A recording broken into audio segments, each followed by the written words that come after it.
Pleasure being here. We're already running behind schedule, and I think I'm not going to help matters. But I'll try to give you an idea of some of the main thrusts of the work of our Waymo research team, and it is on applying machine learning to autonomous driving problems.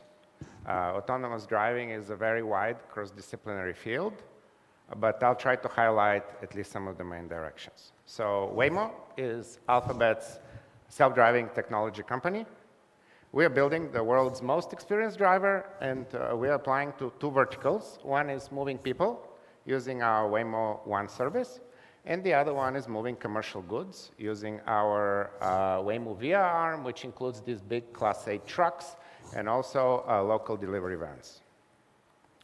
Our goal is to build fully autonomous rider-only operations. What is rider-only? Rider-only means no driver in the front seat. This means that when you call the vehicle, it comes to you, and there's no one in it, right? And currently, we have rider operations in 3 different cities: San Francisco, Phoenix East Valley, and downtown Phoenix. And all of this started in October 2020, when Waymo was the first company to launch such a fully driverless service, Waymo One in Phoenix East Valley. And since then, this service has operated 100% without human drivers for 2 years. In March of 22, we launched our first rider-only ride in San Francisco, and we have been doing them there ever since. And I'm going to show you a visualization of some of this early ride and the things we encountered there. So this is our vehicle driving and navigating things like truck parked in the middle of the road unloading. There's a double parked vehicle. By the way, so this is what the cameras in the vehicle see. On the top, you can see these point clouds. They're actually generated by Waymo's industry-leading high-resolution LiDAR, and I'll tell more about it too. But you can see this is roughly the world that we see. And we navigated fairly complex scenes with bicyclists, with all kinds of interactions, fully autonomously, doing all kinds of maneuvers. So here I think we will be turning left, and we're not going to wait for all the cars to go. It's also our turn. See, we can tell we take our turn and making progress. So this should give you some idea of driverless rides. Now, as pretty as our visualization is, custom one, I want to show you what it actually feels like. So when I sat in the car several times in this mode, this is what you see. There's no one in the front wheel, and we get to watch the car drive.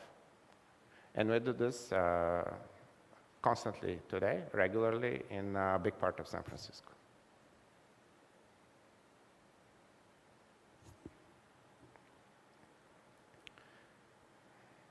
So we've gone some way, and we have more way to go to bring this more places and at larger scale. And I want to tell you some about the challenges of autonomous driving. So other than San Francisco, which you saw, we want to handle other domains, suburban, freeway driving, different kinds of weather. We already see some of this in San Francisco with fog. It's a famous thing there. And of course, we have cars and trucks. We need to power both. So that's one reason why it's challenging. You need to drive all kinds of scenes and conditions. Another reason why this is challenging is that there is a lot of complex interaction with humans. So humans behave in complex ways, and we need to be able to anticipate and safely navigate around them. So this is actually a scene in San Francisco. We're driving autonomously. This is after the baseball game. People are exiting and trying to leave, so everyone's going in their car and driving off. And you can see it's a very busy scene with tons of people, with cars surrounding us on all sides. And you can see our vehicle making confident progress through this rather sophisticated setup, right? But these are the kind of things we have to deal with. Other things are just rare events that happen. It's somewhat surprising how many different things can happen on the road that you need to ideally react in reasonable ways to. So what you see here in this blurry image is actually there's a pickup truck driving at, let's say, in kilometers per hour, over 100 kilometers per hour. A barbecue grill falls off right in front of our way. We need to react to that. Sometimes when you see a house on the road, that doesn't mean it's a house that's standing. It could be a house that is moving. And I'll show you some very unique case we saw. You see this, you can drive millions of miles and never see it again. And by the way, no one was harmed, so this is, don't get alarmed. But there'll be a motorcyclist coming from the right and hitting a trailer and blowing it to smithereens. And so if you look over there, the motorcycle is coming, going by, bang. And there's just pieces of metal flying one more time. If you look on the right, there'll be something dark coming really quickly. Boom. And just to give you an idea what that's like, this is stabilized and slowed down. There's the motorcycle. There's no one on it. All right? So you can see all kinds of things on the road. We need to do reasonable things when we see these events. Now, I'll give you a bit of a high-level vision of what the stack of self-driving is. This is a modular stack, how modern systems typically solve the complexity of the cases. So you have sensors on the car. We have LiDAR, camera, and radar. You have a map that represents your prior knowledge about the scene. And this is a map that you localize to, and then you can specify routes. You can find which way to go in this map to go where you want to get to. And a lot of this talk, when I showed you a few models, will be about these two big green boxes. So perception and prediction and planning. So the goal of perception is to take the data from multiple sensors. There are over 20 cameras, 5 LiDAR, 5 radar, more. And from all these hundreds of millions of pixels and tens of millions of LiDAR scans and so on, you produce a more structured representation, a lot more compact, which is in the form of objects, trajectories, relationships, attributes of objects. And also you go from the perspective views of all these sensors, distinct ones, to one global Euclidean top-down view, typically. And in that structured representation, in that Euclidean space, you can then apply behavior models, and with those structured representations, they tend to generalize better. So there is this funneling of information, abstracting high-level knowledge as you go from perception. And then prediction and planning. What prediction and planning do is prediction models how all the agents are going to behave in the environment, and planning specifies how you should behave relative to them and generally what decisions you make. And then the plan is passed to the controller, and the controller selects the acceleration and steering to execute the trajectory you planned. So that's how it works. And just a little more. So what kind of things can perception produce? It can do 3D boxes for the objects. It can track them over time. You can have contours for more accurate shapes. You can have 3D pose and skeleton for pedestrians. You can have turn signals, open doors, map details, and so on and so on. And generally, perception models is supervised learning. So you give a bunch of inputs, usually images or scan images. I'll show a bit more in a second. And then you produce some structured output. It's input to output supervised learning. And prediction and planning, typically a tested closed loop. So you want to see behavior over long periods of time. That means you need to drive on policy with the planner for a while and test how that behaves. You can still train it open or closed loop. Typically, there's a difference in the amount of sequences. So if you imagine 10-second sequences of data you collected, maybe these models take tens to 100 to 1 million sequences to train, and there are very high-dimensional sensor data involved, and typically the supervised labels.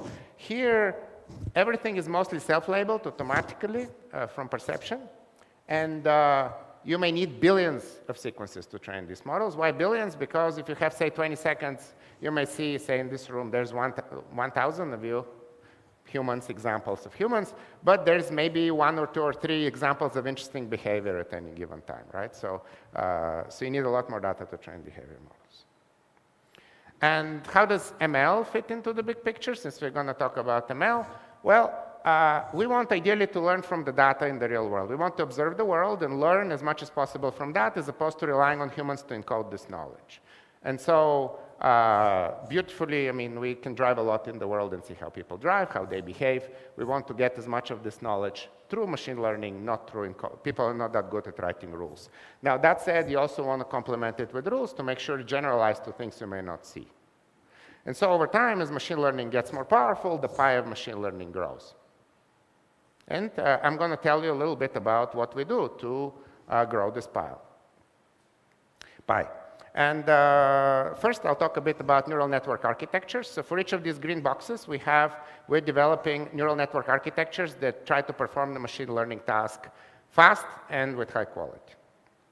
I'll talk a little bit more about the LiDAR setup, but honestly, a lot of these things I talk about also apply to images very similarly.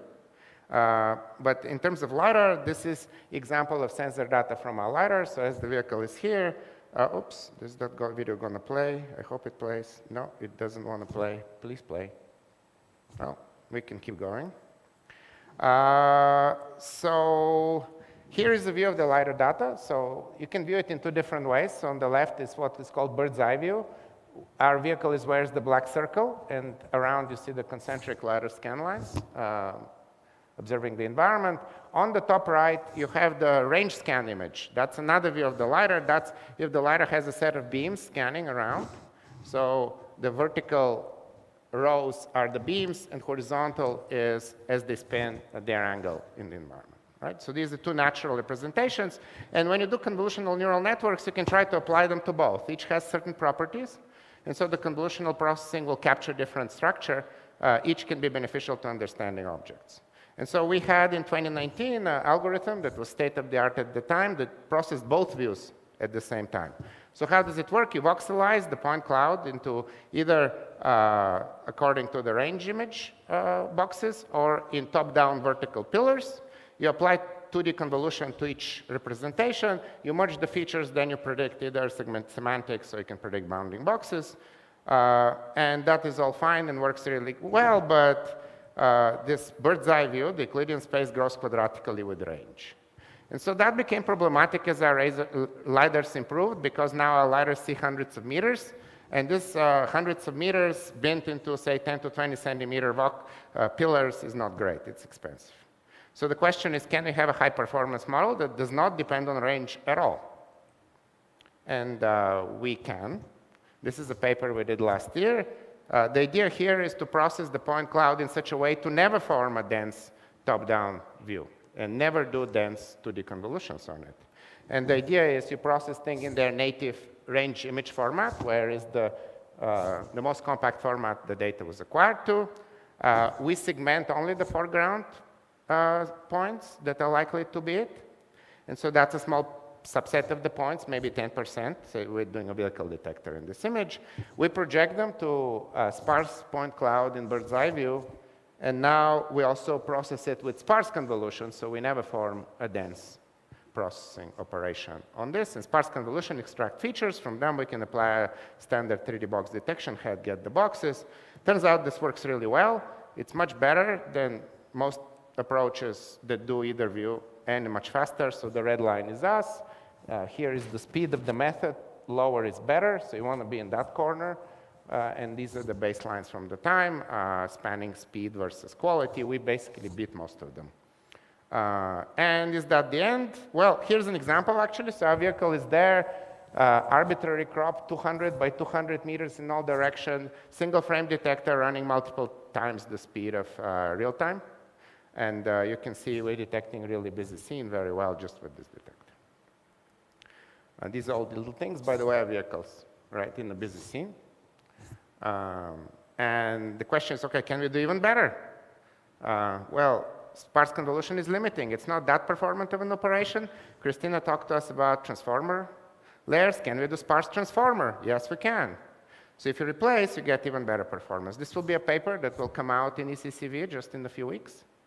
We managed to still push the state-of-the-art. This is currently the state-of-the-art on the Waymo open dataset that we created using the sparse transformer method, borrowing otherwise ideas also from the previous work. Okay, enough about 3D detectors. Let me tell you about behavior modeling, the other box. So what does a behavior model look like? What goes into it? Some representation. There is agents over time, state of traffic lights, the geometry of the road graph as you can reconstruct it.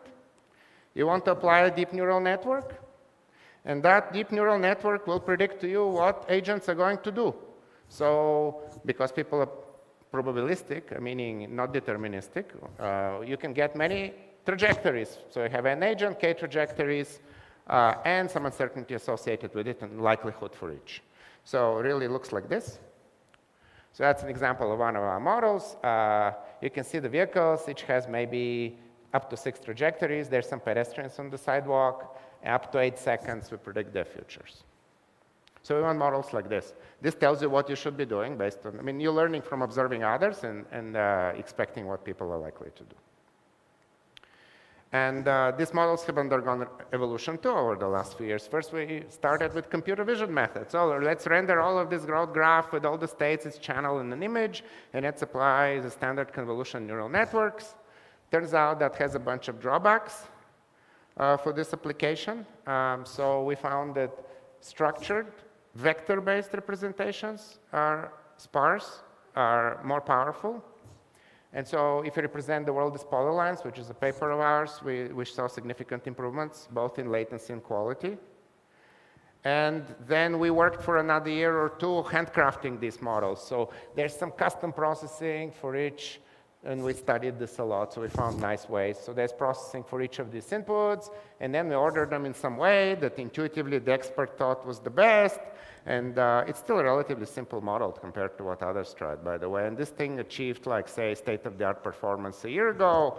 But it was hard to deal with. It was hard to tune. You need, like, because there's so many heterogeneous parts to this model, if you want to adapt it to new data, it starts getting problematic. And so then this year we said, OK, can we just do away with any domain knowledge? Can you now, again, using transformers and purely generic types of architectures with transformers, just replace all the domain knowledge associated with behavior modeling and just explore a family of transformer models, a generic one, how good can you be? And so we did explore it. There's a paper, it's on archive as of this summer.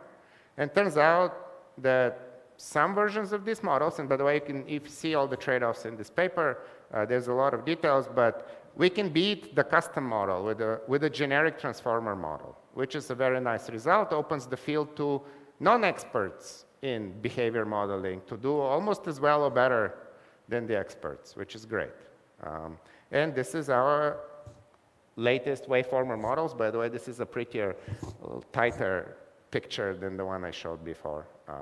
This is the state of the art in behavior prediction, very handy. This is by observing, how everyone behaves. This is a really good prior of what humans are likely to do in any situation, very useful. So enough about model architectures. I know this may be technical, and I did not have time to explain in detail, but let's talk about data. So just a few highlights here. Better model architectures are great, right? But the other part, given the model architecture family, quality really is scale up the model and train it with more data. You get better model. So now train it with more data is an interesting point. You want to train with more data, but perception models need mostly labeled data. So we need to relax this constraint. So a lot of our research is how do we train better and better model with less and less human labeled data? Now I'll just give you a few highlights, no time to go in details. We worked on this very fundamental use case, which is called auto-labeling. So when we drive, we see the whole scene over long periods of time, including in the future, right, compared to any time you want to detect. So use this hundreds of scans and images over, say, 10 seconds, and use all the processing available offline. You're not constrained to work in real time. How good can you get these boxes? And you can read in the paper what we did, but I mean, the answer is you can get them to be really, really good. So this is our vehicle driving, boxes around it are stable, that's expected, but in a pretty crazy scene everywhere else, this is mostly a pipeline based on neural networks. You get really, really accurate data. This is good to pre-label a bunch of things, so you can just feed this as ground truth to your models as well. So that works great for most examples except the very rare ones. For the very rare ones, these models may still not do it, but if someone labels your rare example, you can get the most value out of it if you do data augmentation. So you take your example and you start tweaking it. So you make it bigger, smaller, you cut pieces of it, you rotate it. If you have a rare example, that's all very useful. So we want to do it. But how much of these operations, how much do you want to tweak it? If we tweak it too much, actually your models get worse because they start learning things they're not going to find useful. And so this is actually a pretty large search space. And we've been working and continue working on algorithms to search and optimize this, and we see very big gains So if you see the black line is what you get with fully labeled data set. With orange line was our state of the art maybe a year ago. What we can do with 10% of the labels we can do as well as with the full data set, roughly. And we're still improving. The third thing that is a friend of yours in our domain, which is temporal, richly structured 3D domain, is self-supervision. So our models are growing to be more and more multitask models. So you don't have a separate model for every input. You have one model that gives you many things. But in the physical world, many outputs are related.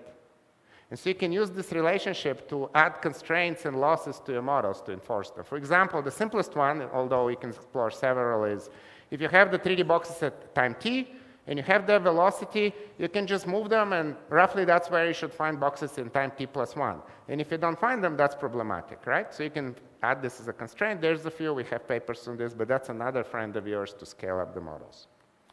Next topic is realistic simulation. Now, a lot of the challenges in our domain is how do you evaluate your stack? And simulation is a key tool to evaluate your stack because driving in the real world is expensive, and you want to really make sure that even on rare cases that you may see in a million miles, you do well. And so simulation, we do a ton of simulation at Waymo, way above that number at this point. And the better the simulation is, the faster you can iterate. So we want this simulation city. So we want to create a realistic city, just drive in it, learn, take these learned models, put them in the real world, and if they do well, right, that's great. That's the dream case. Now, for this to work, you want simulation realism. So the inputs to the models in the simulator have to be, well, very similar to what happens in the real world. And the bigger the gap is, the more you need humans then to interpret what you get or mitigate for these imperfections, so you want it. Now, no one gave you the perfect simulator. You need to build it yourself.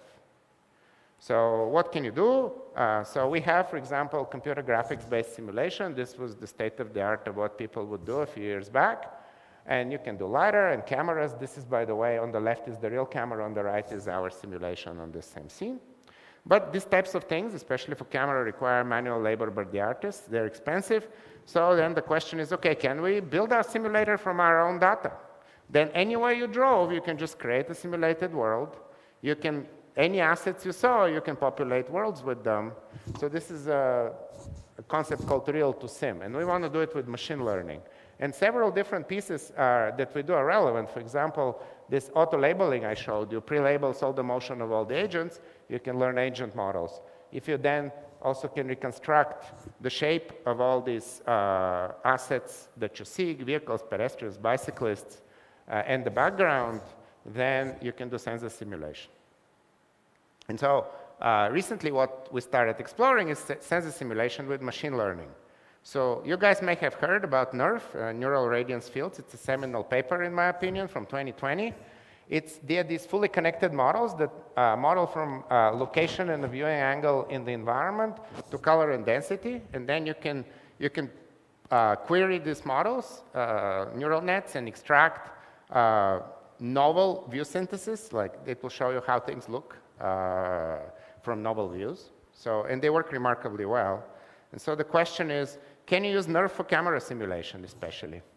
And in our case, well, the NeRF is big, so no one had built such big NeRFs. We want all of San Francisco. Why don't I build all of it, right? There's a NeRF. Well, no one's built these big NeRFs.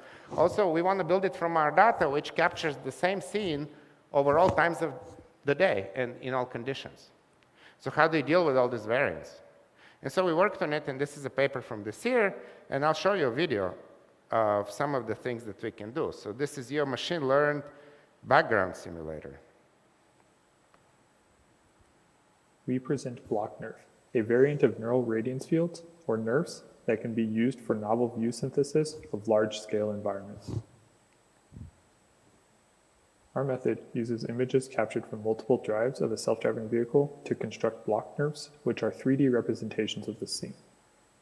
Once constructed, we can explore the scene from new viewpoints. We are no longer confined to the path that the vehicle traversed.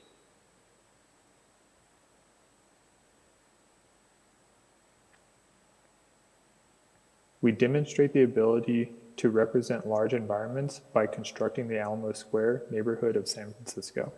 which is roughly a half square kilometer in size. This area is represented by 35 block nerfs, one for each block, which are then combined to generate the final render. Please refer to the paper for details about the rendering method. In this example, 2.8 million images captured over a 3-month period are used to optimize the representation. Notice no This was vehicles, sourced from over 13 hours of driving automatically. across 1,330 drives. We are able to adjust properties such as the time of day or weather because our source images are captured under different environmental conditions.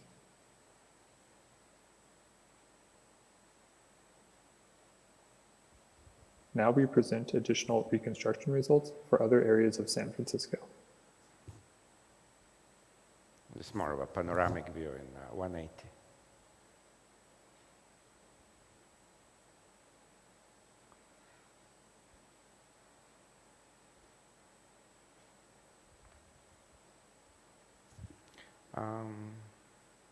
Okay, last one, and then I'll cut on, maybe for interest of time.